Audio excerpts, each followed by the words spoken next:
وافهم جيدا. الكرامة جميلة حتى ولو جعلتك وحيدا، وعزة النفس تبقى فوق الجميع حتى ولو كلفك ذلك خسارتهم دفعة واحدة. فالنفس التي تحترم نفسها لا تعرف الانحناء، ولا تسمح لأحد أن يقلل من شأنها. فليس كل من اقترب يستحق البقاء، وليس كل من ابتعد يعتبر خسارة. فالمسافة أحيانا تكشف من يستحق حقا، ومن هو مجرد ظل عابر. فالوجود لا يقاس بالعدد بل بالمكانة، ولا يقاس القرب بالحضور بل بالأثر.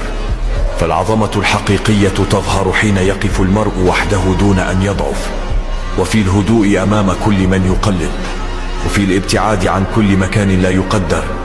فمن يعرف قيمته يفرض احترامه بصمت، ولا حاجة لشرح أو إثبات. فحضوره وحده يعلن مكانته، وغيابه يذكر الجميع بخسارتهم. فالكرامة وعزة النفس لا تشترى، ولا تضحي من أجل أحد ولأي سبب. فربنا موجود، ورزقنا مكتوب، وعمرنا محدود. فمن أراد القرب اقترب باحترام، ومن أراد الابتعاد فنحن لا نتمسك بأحد. وهكذا تبقى النفس عالية فوق الجميع، لا تهبط، لا تتراجع، ولا تساوم، لأنها تعرف أن قيمتها لا يملكها سوى ذاتها.